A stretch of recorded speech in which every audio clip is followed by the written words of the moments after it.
Hello दोस्तों, नमस्ते, नमस्कार एंड जय हिंद। Welcome back to your channel Nitin academy. This is your NK and आज हम कोई क्लास लेने नहीं जा रहे हैं और आज हम डिस्कस करने जा रहे हैं एक प्यारी सी मोटिवेशनल स्टोरी। तो स्टोरी सुनने के लिए तैयार हो जाइए स्टूडेंट्स।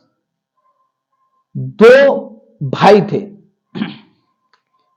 एक भाई की उम्र 5 साल की थी और एक भाई की उम्र 10 साल की थी। एक 5 ईयर का था एंड एक 10 ईयर का था। ठीक है ना।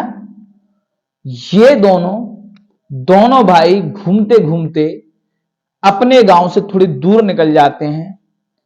वहां ये एक कुएं के नजदीक खेल रहे होते हैं, है ना।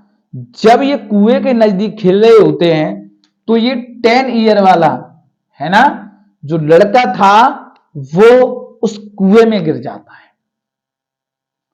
खेलते खेलते 10 ईयर का लड़का कुएं में गिर जाता है और उसका जो भाई था 5 ईयर वाला, वो उसकी हेल्प के लिए चिल्लाता है और अपने भाई को कुएं में देखकर बहुत रोता है, बहुत रोता है।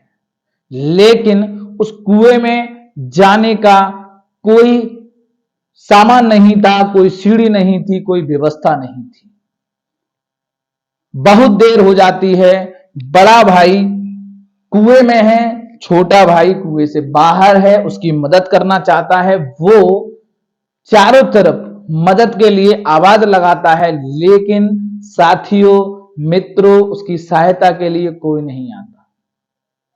अब छोटा भाई कुएं से थोड़ी दूर जाता है। उस कुएं से जब वो थोड़ी दूर जाता है तो उसे एक बाल्टी मिलती है। क्या मिलती है? एक बाल्टी। और पास में ही एक रस्सी मिलती है। वो क्या करता है?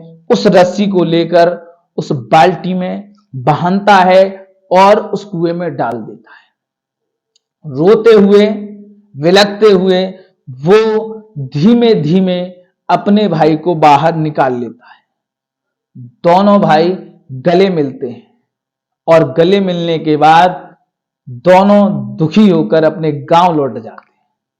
जब वो गांव में जाते हैं, ये सारी बातें उनके माता पिता को वो बताते हैं तो मां बहुत परेशान होती है और धीरे धीरे ये बात जंगल में आग की तरह, जिस तरह से आग जंगल में फैल जाती है, यह बात पूरे गांव में फैल जाती है। लेकिन मेरे प्यारे मित्रों, ये बात किसी को हजम नहीं होती कि 5 ईयर का एक बच्चा एक 10 ईयर के बच्चे को कुएं से कैसे खींच सकता है। पूरा गांव ये मानने को तैयार नहीं था। उसी गांव में एक बाबा रहा करते थे।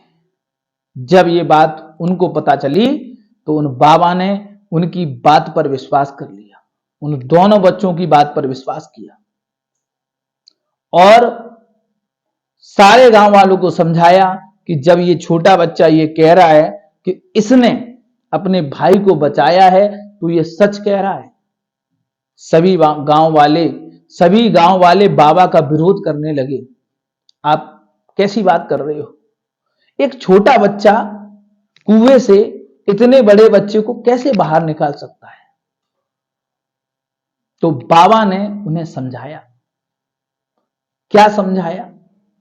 जब ये छोटा बच्चा कह रहा है कि मैंने रस्सी और बाल्टी का प्रयोग करके मैंने कुएं से अपने भाई को निकाला है, तो ये सच कह रहा है। गांव वाले हंसने लगे, बाबा जी का मजाक उड़ाने लगे कि आप अगर बुजुर्ग हो तो ये जरूरी नहीं है कि हम सारी बातें आपकी माने। तो प्यारे से मित्रों, बाबा ने जो बात समझाई वही इस कहानी का जो डीप नॉलेज है, वही इस कहानी का सारांश है। बाबा ने कहा, अरे गांव वालों, अरे पागलों, मेरी बात सुनो। ये छोटा सा बच्चा इस काम को कैसे कर पाया? जब ये गांव से दूर जिस कुएं के पास खेल रहे थे दोनों भाई, जब ये बड़ा लड़का इसमें गिर गया, छोटे लड़के ने इसको निकाला।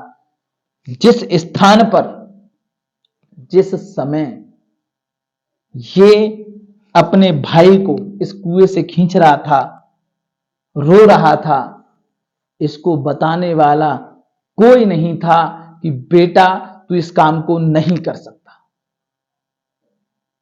जब ये इस काम को कर रहा था तो इसे बताने वाला कोई नहीं था कि बेटा तू इस काम को नहीं कर सकता।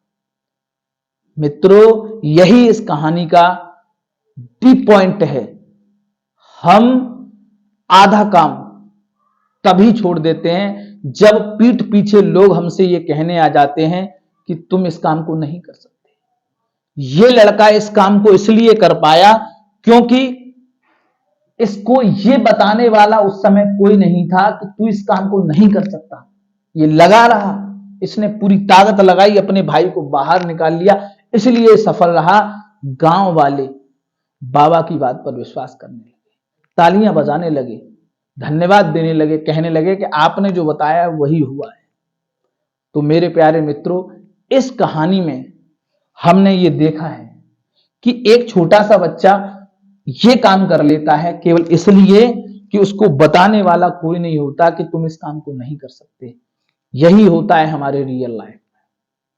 जब हम किसी काम को करने जाते हैं तो हजारों लोग हमसे ये कहने आ जाते हैं कि तुम इस काम को नहीं कर सकते।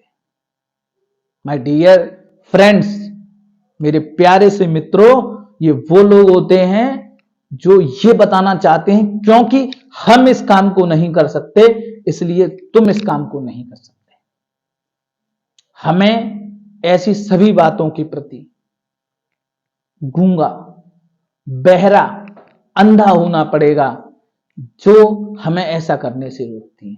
हमें उस हर बात को नहीं सुनना है जो हमें हमारे लक्ष्य को प्राप्त करने से रोकती है। स्टूडेंट्स, अगर हम किसी काम को कर रहे हैं और हमने ऐसी बातों को इग्नोर किया तो हमें रोकने वाला कोई नहीं होगा। जो हमने लक्ष्य बनाया है उस लक्ष्य को पाने से हमें कोई नहीं रोक सकता।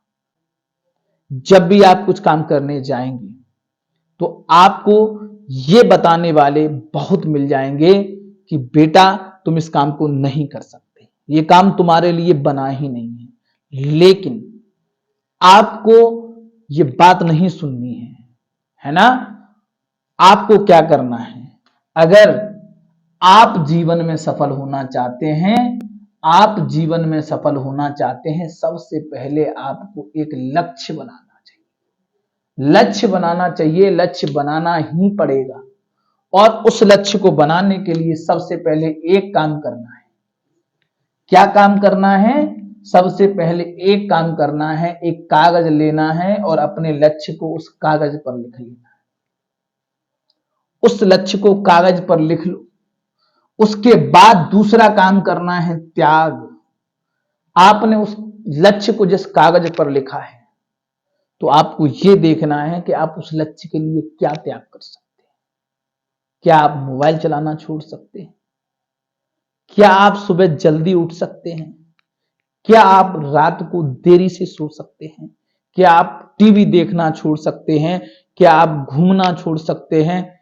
क्या आप अनावश्यक समय बर्बाद करना छोड़ सकते हैं? तो उस लक्ष्य के लिए आपको करना पड़ेगा त्याग। एंड देन त्याग करने के बाद आपको क्या करना है? विश्वास करना है। सबसे पहले कागज पर लिख लीजिए अपने लक्ष्य को, उसके बाद त्याग करना सीखिए, उसके बाद अपने आप पर विश्वास करना सीखिए कि हम इस काम को कर सकते हैं। तो आज के लिए हम यहीं रुकते हैं। आगे नेक्स्ट संडे को हम मिलते हैं एक और मोटिवेशनल स्टोरी के साथ। आज के लिए थैंक यू एंड जय हिंद। ना भाई।